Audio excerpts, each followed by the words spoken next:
Hello everyone, आज हम बात करेंगे बीपीएससी बिहार शिक्षक भर्ती 3.0 के पेपर के बारे में। तुम्हारे एग्जाम्स के लिए इम्पोर्टेंट है। ये हमारा री एग्जाम है और इसमें हमने हमारे सारे प्रीवियस ईयर के पेपर ले लिए, आज तक पूछे गए हैं। उसमें हमारा पहला क्वेश्चन क्या रहा है, प्राचीन भारत के इतिहास से लिया गया है। हमने हिस्ट्री, ज्योग्राफी, पॉलिटी सारे एक साथ कवर कर लिए हैं। हमारा पहला है संदर्भ सभ्यता और इसमें हमारा पहला क्वेश्चन क्या रहा है कि निम्नलिखित में से कौन सा जानवर सिंधु घाटी सभ्यता के लोगों को नहीं पता था। और ये हमारे 69 बीपीएससी प्री 2023 में पूछा गया था। पहला है बेल, दूसरा है घोड़ा, तीसरा है हाथी, चौथा उपयुक्त में से कोई नहीं है, इनमें से कोई नहीं। से आंसर हो जाएगा इसमें हमारा ऑप्शन डी, उपयुक्त में से कोई नहीं। यानी इसने पूछा है कि कौन सा वो जानवर था जो सिंधु घाटी सभ्यता को नहीं पता था, जबकि बेल के बारे में, घोड़ा के बारे में और हाथी तीनों के बारे में सिंधु घाटी सभ्यता के बारे में लोगों को पता था। लेकिन इसने पूछा नहीं पता था, तो इनमें से कोई नहीं हो जाएगा। ठीक, हमारी व्याख्या भी कह रही है कि सिंधु घाटी सभ्यता के लोगों को बेल, घोड़ा, हाथी इन सभी पशुओं के बारे में जानकारी थी। कहाँ के लोगों को? सिंधु घाटी के लोगों को थी बेल, घोड़ा, हाथी और इन सभी तरह के पशुओं के बारे में जानकारी थी। जहाँ तक घोड़े का प्रश्न है, प्रारंभ में ऐसा माना जाता था कि सेंथव लोग घोड़े से परिचित नहीं थे। स्टार्टिंग में लोग ऐसा मानते थे कि घोड़े से लोगों के बारे में लोगों को घोड़े के बारे में नहीं पता है। ठीक है, सेंधव लोग घोड़े से परिचित नहीं है, लेकिन ऐसा नहीं था, ये लोग परिचित थे। किंतु लोथल, सुरकोटदा, कालीबंगा इन स्थलों से घोड़े की मूड़, मृण मूर्तियां, हड्डियां, जबड़े आदि के अवशेष मिल जाने के पश्चात अभी निश्चित हो गया है कि इस पशु से भी सेंधव लोग परिचित थे। लेकिन हुआ क्या कि लोथल, सुरकोटदा, कालीबंगा इन स्थलों से हमें घोड़े की मृण मूर्तियां और हड्डियां और जबड़े आदि के अवशेष मिले। तो इसमें सब कोई कंफ्यूजन ही नहीं रहेगी कि हाँ घोड़े नहीं पाए जाएंगे, क्योंकि पाए हो गए होंगे, इसीलिए तो ये सारी चीजें हमें प्राप्त हुई हैं। इसीलिए हमने कह दिया है कि अब यहाँ के लोग यहाँ परिचित थे। ठीक है, इसीलिए बिहार लोक सेवा आयोग ने इसका उत्तर क्या माना है? बी माना है। अगला क्वेश्चन क्या रहा है कि ये हमारा वैदिक सभ्यता से है। प्रारंभिक वैदिक काल के दौरान कौन सा शहर प्राचीन मगध साम्राज्य की राजधानी के रूप में कार्य करता था? ऑप्शन ए है राजगृह, ऑप्शन बी है चंपा, ऑप्शन सी है वैशाली, ऑप्शन डी है पाटलिपुत्र। 69 बीपीएससी प्री 2023 में पूछा गया था। इसमें हमारा सही आंसर हो जाएगा ऑप्शन ए राजगृह। ठीक है, प्रारंभिक वैदिक काल के दौरान जो राजगृह शहर है वो प्राचीन मगध साम्राज्य की राजधानी के रूप में कार्य करता है। ठीक है, आगे बढ़ते हैं। हमारी व्याख्या भी कह रही है कि प्रारंभिक वैदिक काल के दौरान जो राजगृह था वो शहर प्राचीन मगध साम्राज्य की राजधानी के रूप में वर्क करता था। मगध साम्राज्य में आधुनिक पटना, गया, शाहाबाद का कुछ हिस्सा था। ठीक है, मगध साम्राज्य में किसका हिस्सा था? आज का पटना, गया और शाहाबाद का कुछ पार्ट था। बिंबिसार ने 544 ईसा पूर्व में 492 और अजातशत्रु ने 492 ईसा पूर्व में 460 ईसा पूर्व में इसकी राजधानी राजगृह थी। आपसे पूछ लेगा कि इसमें शासक कौन था, तो वो बिंबिसार था। कब से कब तक था? तो 544 ईसा पूर्व से लेकर 492 ईसा पूर्व तक था। उसके बाद उसका पुत्र अजातशत्रु आया था, वो 492 ईसा पूर्व से लेकर 460 ईसा पूर्व तक था। और ये जो काल था ना, इसे पितृहंता काल कहा जाता था। ठीक है, क्योंकि इसने अपने पिता को मारकर गद्दी हासिल की थी। बिंबिसार को मारकर अजातशत्रु ने और अजातशत्रु को मारकर उदयन ने हासिल की थी, इसीलिए। उसके बाद क्या हुआ? उदयन ने 460 ईसा पूर्व में 444 ईसा पूर्व ने राजगृह से अपनी राजधानी पाटलिपुत्र कुसुमपुर स्थानांतरित की। तो पाटलिपुत्र वर्तमान का जो पटना है उसे अपनी राजधानी बनाया था उदयन ने। ठीक है, 460 ईसा पूर्व से 444 ईसा पूर्व तक था। शिशुनाग वंश के शिशुनाग ने 412 ईसा पूर्व से 394 ईसा पूर्व ने पाटलिपुत्र से राजधानी स्थानांतरित करके वैशाली को मगध साम्राज्य की राजधानी बनाया। उसके बाद शिशुनाग वंश के संस्थापक थे शिशुनाग, उन्होंने जो पाटलिपुत्र था उसे अपनी राजधानी को फिर से हटा दिया और कहाँ बना दिया गया? वैशाली को मगध साम्राज्य की राजधानी बनाया। और ये शिशुनाग थे, ये 412 ईसा पूर्व से 394 ईसा पूर्व तक थे। किंतु कालांतर में कालाशोक 394 ईसा पूर्व से 366 ईसा पूर्व पुनः कहा इसने अपनी राजधानी की? पाटलिपुत्र में। और मौर्य साम्राज्य तक यही राजधानी बनी रही। तो इसमें कितनी सारी राजधानियां चेंज हुई थी? बहुत सारी। पहले इसकी राजधानी थी राजगीर, जो कि बिंबिसार और अजातशत्रु ने बनाई थी। फिर इसकी राजधानी रही थी पाटलिपुत्र, जो कि उदयन ने बनाई थी। फिर शिशुनाग ने इसकी राजधानी वैशाली को बनाया। उसके बाद जो कालाशोक थे उन्होंने फिर से इसकी राजधानी बनाई पाटलिपुत्र, जो कि मौर्य साम्राज्य की राजधानी यही रही थी। आगे बढ़ते हैं। अगला हमारा बौद्ध, जैन, भागवत और शैव धर्म से पूछ रहा है कि निम्नलिखित कथनों पर विचार कीजिए। पहला है कि फाहियान एक चीनी तीर्थयात्री था जो हर्ष के शासनकाल के दौरान भारत आया था। ठीक है, क्या था? फाहियान था जो चीन का यात्री था, वो क्या हर्ष के शासनकाल के दौरान भारत आया था? दूसरा कह रहा है कि हेनसोंग एक चीनी बौद्ध भिक्षु थे जिन्होंने चंद्रगुप्त द्वितीय के शासनकाल के दौरान भारत का दौरा किया था। तो बताइए इसमें से कौन सा कथन सही है? पहला कह रहा है कि केवल पहला सही है, दूसरा कह रहा है कि केवल दूसरा सही है, तीसरा कह रहा है कि पहले दूसरे दोनों सही है, और चौथा कह रहा है इसमें से कोई नहीं। ये भी 69th बीपीएससी प्री 2023 में पूछा गया था। तो इसमें हमारा सही आंसर हो जाएगा ऑप्शन डी, उपयुक्त में से कोई नहीं, यानी इन दोनों में से एक भी क्वेश्चन जो है वो सही नहीं है। ठीक है, आगे बढ़ते हैं, हम इसकी व्याख्या देख लेते हैं। हमारी व्याख्या भी कह रही है कि फाहियान जो था वो कैसा यात्री था? एक चीनी बौद्ध तीर्थयात्री था जो चंद्रगुप्त द्वितीय के शासनकाल के दौरान जो भारत आया था। ठीक है, फाहियान चंद्रगुप्त द्वितीय के शासनकाल में आया था, एक चीनी बौद्ध तीर्थयात्री था। पाटलिपुत्र शहर में फाहियान ने लगभग 3 साल संस्कृत का अध्ययन किया। कहाँ किया था? पाटलिपुत्र में। किसने किया था? फाहियान ने। कितना किया था? 3 साल। किसका अध्ययन किया था? संस्कृत का। हेनसांग और चीनी बौद्ध भिक्षु थे जो राजा हर्षवर्धन के शासनकाल में भारत आए थे। राजा हर्षवर्धन के शासनकाल में कौन भारत आए थे? हेनसांग, जो कि चीनी बौद्ध भिक्षु थे। उसने कश्मीर की, सियालकोट की, कन्नौज की तथा नालंदा में हीनयान और महायान बौद्ध धर्म का अध्ययन किया था। अतः कोई भी कथन इसमें से सही नहीं है। इन दोनों कथन इसमें से दिए गए थे, दोनों गलत हैं। अगला क्वेश्चन कह रहा है हमारा कि बोधिसत्व पद्मपाणि की पेंटिंग स्थित है। ऑप्शन ए है बाग में, ऑप्शन बी है एलोरा में, ऑप्शन सी है अजंता में, ऑप्शन डी है बादामी में। तो ये भी 69 बीपीएससी प्री 2023 में पूछा गया था।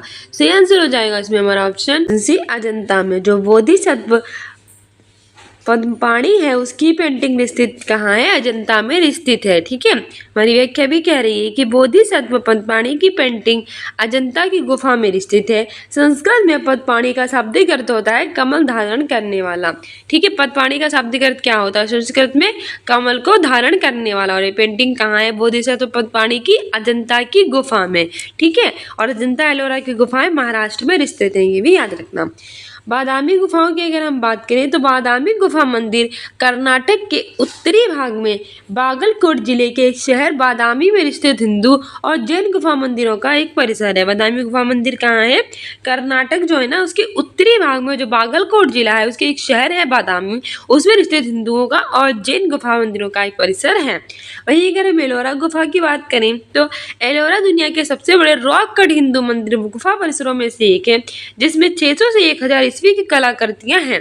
एलोरा गुफा कहाँ है? महाराष्ट्र में। अजंता और एलोरा की गुफाएं, और एलोरा की गुफाएं जो हैं वो विश्व की सबसे बड़े रॉक कट हिंदू मंदिर गुफा परिसरों में से एक क्या है? एलोरा। और ये 600 से 1000 ईसा पूर्व की जो कलाकृतियां हैं वो भी यहाँ पाई गई हैं। अगला क्वेश्चन कह रहा है कि भारतीय कला में स्तूप, चैत्य और विहार का निर्माण निम्नलिखित में से किससे संबंधित है? ये भी 69 बीपीएससी प्री 2023 में पूछा गया था। पहला है आजीवक संप्रदाय, दूसरा है वैष्णव संप्रदाय, तीसरा है बौद्ध धर्म, चौथा है शैव संप्रदाय। सही आंसर इसमें हमारा हो जाएगा ऑप्शन सी, बौद्ध धर्म। ठीक है, भारतीय कला में जो स्तूप है, चैत्य है और विहार का निर्माण है ये बौद्ध धर्म से संबंधित है।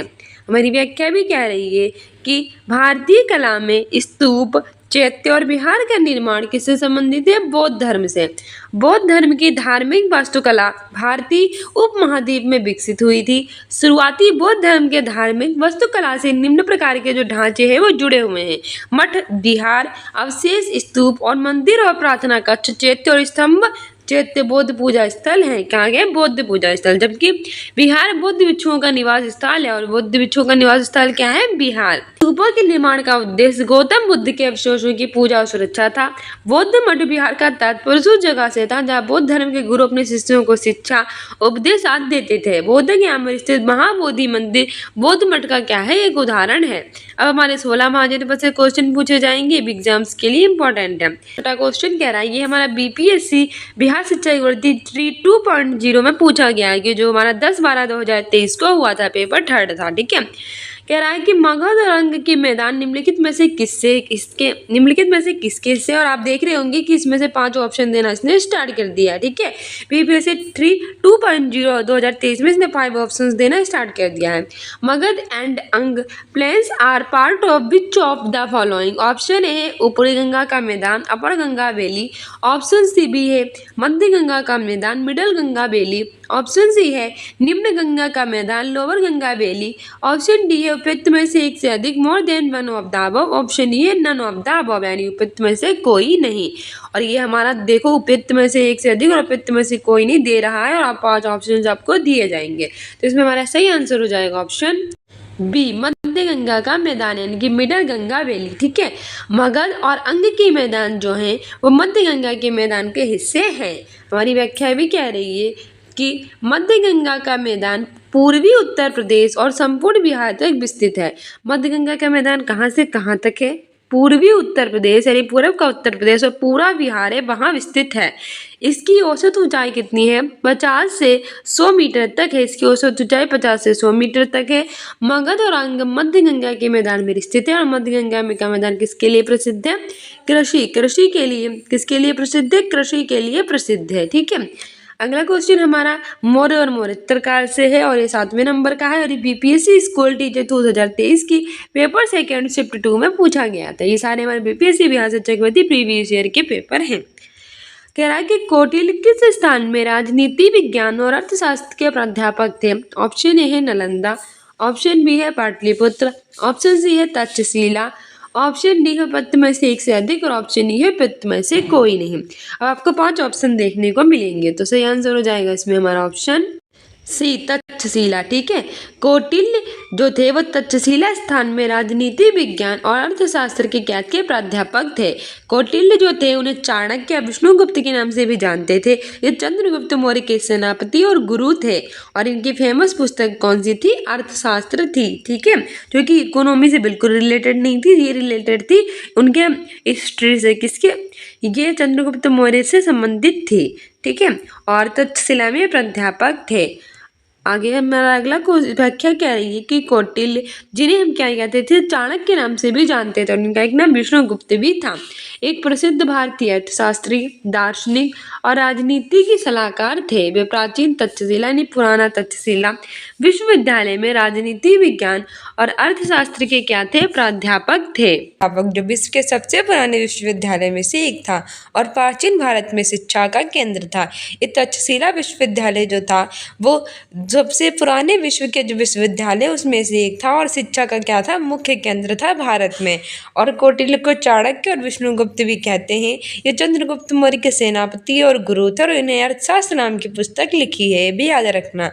अगला क्वेश्चन कह रहा है कि एक गुप्तोत्तर काल और गुप्तोत्तर काल का है, और ये 69th बीपीएससी प्री 2023 में पूछा गया था कि चीनी आर्य स्रोत के अनुसार श्रीलंका के शासक मेघवर्मन ने गया में बौद्ध मंदिर बनाने की अनुमति के लिए निम्नलिखित में से किस गुप्त राजा के पास एक मिशनरी भेजा था?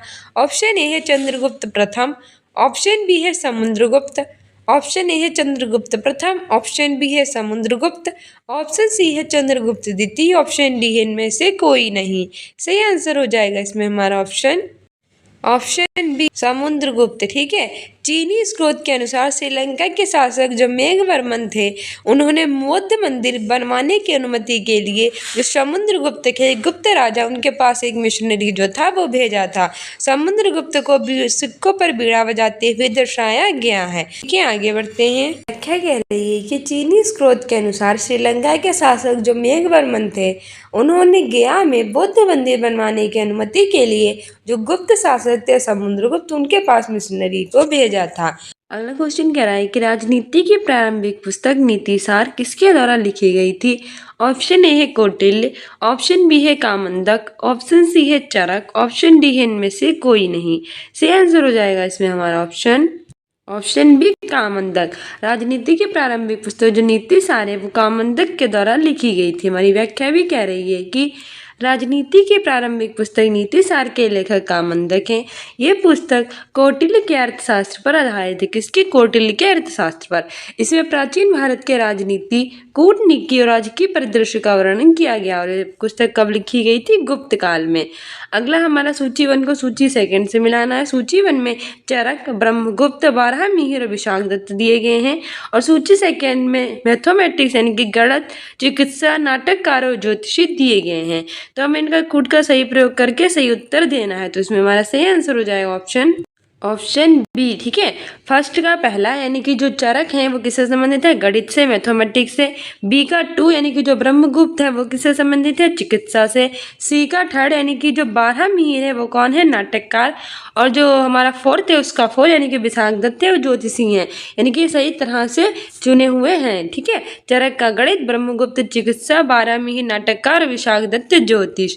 हमारी व्याख्या भी कह रही है कि सूची 1 सूची 2 से इस तरह से सुमेलित है। SST9 BPSC प्री में पूछा गया था 2023 में। चरक चिकित्सा से, ब्रह्मगुप्त गणित से, बारहमीर ज्योतिष से, विशाखदत्त नाटककार हैं। अगला क्वेश्चन कह रहा है कि ऐतिहासिक दक्षिणा पथ नामक क्षेत्र का विस्तार है। ये हमारा BPSC school teacher 2023 paper 2 shift 2 में पूछा गया था। ऑप्शन ए है विंध्याचल पर्वत श्रेणी से कृष्णा नदी के मध्य। ऑप्शन बी है विंध्याचल पर्वत श्रेणी से कावेरी नदी के मध्य। ऑप्शन सी है सतपुड़ा पर्वत श्रेणी से नीलगिरी के मध्य। ऑप्शन डी है उपयुक्त में से एक से अधिक। ऑप्शन ई है उपयुक्त में से कोई नहीं। सही आंसर इसमें हमारा हो जाएगा ऑप्शन डी, उपयुक्त में से एक से अधिक। ठीक है, हमारी व्याख्या भी कह रही है कि भारतीय इतिहास में दक्षिणा पथ क्षेत्र के तहत विंध्य पर्वत श्रेणी से कृष्णा नदी और कावेरी नदी के क्षेत्रफल भी शामिल किया जाता है। इसमें सतपुड़ा से नीलगिरी पर्वत श्रेणी का क्षेत्र शामिल हो। एक सदी विकल्प सही होंगे। इस तरह से डी अभिष्ट उत्तर होगा। सो डियर स्टूडेंट्स, ये था हमारे BPSC बिहार शिक्षक भर्ती के प्रीवियस ईयर के पेपर जो आपके आने वाली बिहार शिक्षक भर्ती 3.0 एग्जाम के लिए काफ़ी इंपॉर्टेंट है। इसके अतिरिक्त आपके बिहार के सभी एग्जाम्स के लिए इंपॉर्टेंट है। मिलते हैं नेक्स्ट वीडियो में। Keep loving, keep watching, keep sharing. Thank you, bye. साथ ही स्टूडेंट्स इन अकेडमी को इंस्टाग्राम, फेसबुक पे फॉलो कर लीजिए और कम्युनिटी पोस्ट में आंसर दिया कीजिए। टेट के प्रीवियस ईयर के पेपर सुबह 8 बजे और प्राइमरी लेवल के और जूनियर लेवल के रात 8 बजे देखा कीजिए। मिलते हैं नेक्स्ट वीडियो में, बाय।